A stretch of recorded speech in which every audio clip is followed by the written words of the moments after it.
Filtre permet de sélectionner dynamiquement vos données selon des critères définis. Laissez un nombre suffisant de cellules vides autour de la formule pour que les résultats n'écrasent pas des données existantes. On travaille sur une seule colonne de critères à la fois. Ici, la plage de cellules est nommée chiffre. Comment fait-on pour nommer les plages de cellules? On va sur le ruban dans Formule, puis définir un nom. On clique et on a ici la possibilité de remplir les champs pour ensuite retrouver notre référence de cellules. On peut ensuite valider. Moi, je vais faire annuler puisque j'ai déjà un nom pour cet ensemble de cellules. Donc j'annule. Et en revanche, vous allez pouvoir retrouver cette plage de cellules dans le gestionnaire de noms.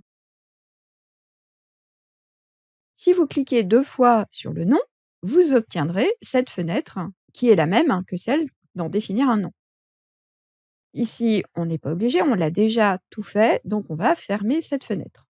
On va pouvoir utiliser cette plage nommée dans une formule, notamment ici, dans la formule filtre. Retournons à notre tableau. Ici, nous voyons les noms des commerciaux, le CA 2020, ainsi que le CA 2019 et l'ancienneté.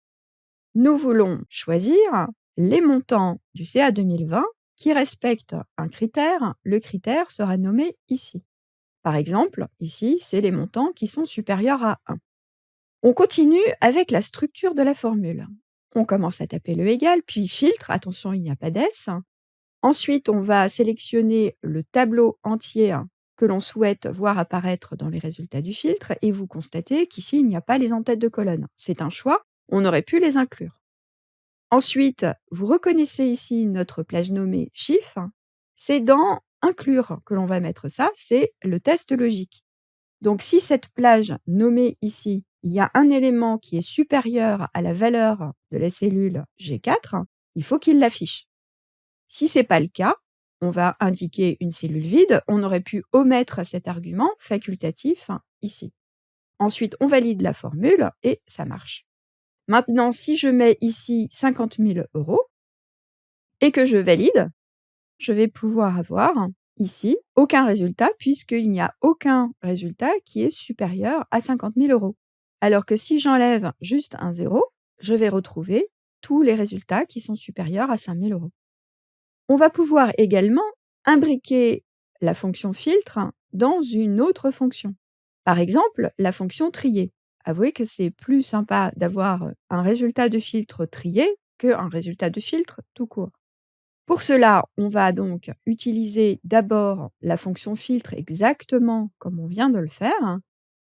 Puis ensuite, on va revenir en début de formule, taper trier et enfin compléter notre formule trier avec ici l'index de tri, puisqu'on nous indique la colonne 1, 2, et enfin ici l'ordre de tri qui est un ordre décroissant puisque c'est -1.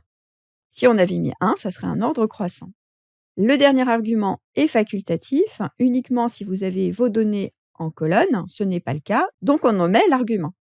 On valide et on a bien notre liste qui est donc triée par le CA 2020 et qui a été au préalable filtrée sur les montants supérieurs à 10 000 €. Vous savez maintenant comment filtrer et comment imbriquer filtre avec la fonction trier.